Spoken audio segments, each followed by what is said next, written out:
Last night, I woke up to my arm completely numb from sleeping on it wrong. For just a second, I panicked thinking something was seriously wrong. But that moment of fear got me thinking, what if your body really did betray you? Not just for a moment, but forever. And after watching some of the most disturbing body horrors ever made, I discovered some fates so terrifying, death would be a welcome escape. And the worst part, these are so gruesome. Let's establish what makes something worse than death though. It's not just about pain. That would be too easy.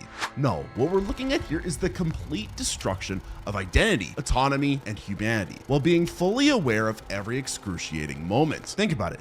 Death is final. It's an ending, but these fates, they're a beginning of something much, much worse. But I already hear you thinking, nah, I would survive these. You wouldn't, but if you really think you would, like this video and then comment why you would survive and subscribe to the channel. If you don't, I will be your sleep paralysis demon tonight.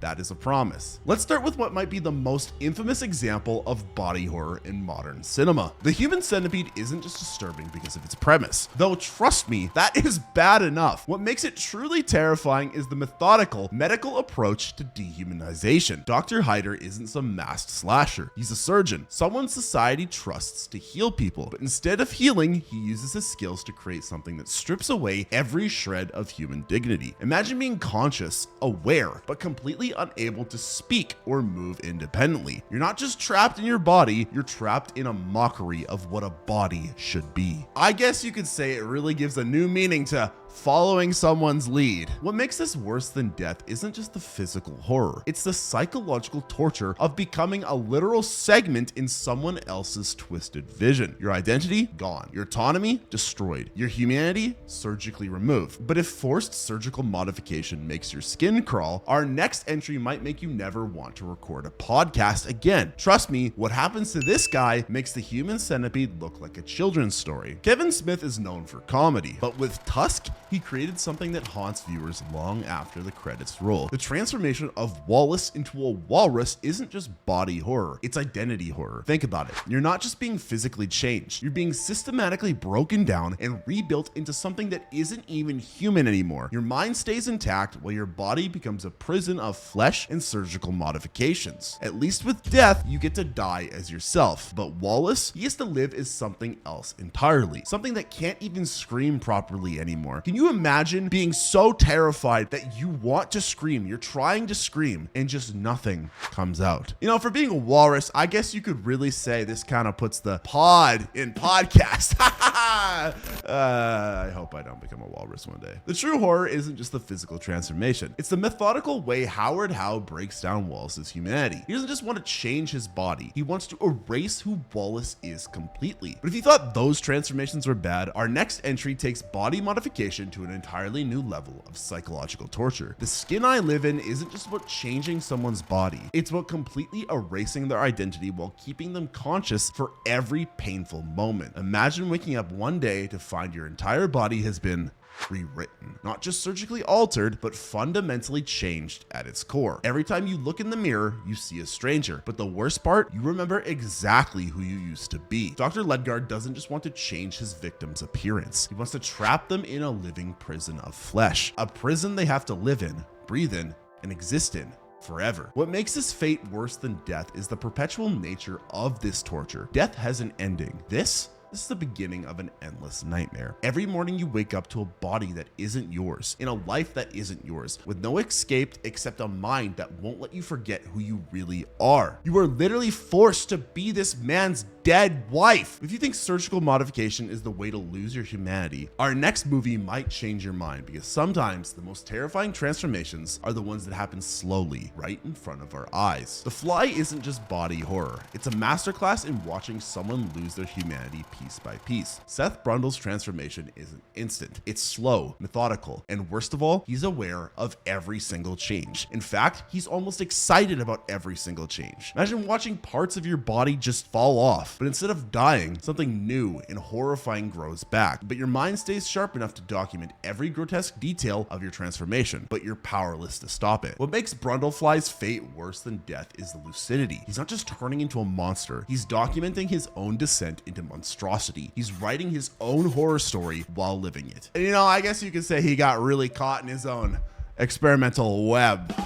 I need to stop doing comedy. The true horror isn't just the physical transformation. It's watching someone's humanity slowly dissolve while their mind remains intact enough to understand exactly what they're losing. Every human trait that disappears is replaced by something alien, something insectoid, something other, something that's different than a human. But if watching your body slowly transform into an insect sounds bad, wait and see what happens when the upper class decides to have a dinner party. Society takes body horror and turns it into something, well, let's just say you'll never look at a country club the same way again. Imagine discovering that the elite aren't just metaphorically feeding off the lower class, they're literally melting into a writhing mass of flesh to consume poor people, and you're invited to the dinner as the main course. What makes this fate worse than death isn't just the physical horror of being absorbed into a flesh orgy, it's the complete loss of individuality while remaining conscious enough to experience every moment of your consumption. The true nightmare of society is that it takes our fear about class exploitation and makes them visceral, disgustingly real. You're not just being consumed, you're being absorbed into a system that sees you as nothing more than fuel for their twisted pleasure. But if you thought human-caused mutations were bad, wait till you see what happens when something completely alien and unable to be comprehended decides to redecorate your cells. The Color Out of Space shows us that just like that college girl that won't shut up about her horoscope, the universe itself can be your worst enemy. Imagine your entire reality being warped by something that doesn't even understand what human suffering is. The color doesn't hate you. It doesn't even know what you are. You're just an ant under a cosmic magnifying glass. The victims of it don't just transform, they merge. Family members fuse together into screaming masses of flesh and color. The land itself becomes alive with impossible mutations. And the worst part, there's no malice, there's no purpose, just the indifferent reshaping of reality itself. And if you thought your family bonding time was bad, just imagine being melted into your brother and sister. Yeah, good luck with that. What makes this fate worse than death is the complete loss of not just humanity, but reality itself. Your mind breaks trying to comprehend what's happening to you, but stays just sane enough to know that everything you are is being rewritten by something that doesn't even notice your screams. But if cosmic mutation sounds bad, wait to see what happens when your own cells decide to throw rebellion against your body. Our next category of fates deals with decay and disease. And trust me, these aren't the kind of symptoms you can cure with chicken soup. You know how WebMD makes every symptom sound like you're dying? Well, Contracted takes that fear and turns it up to 11. Because sometimes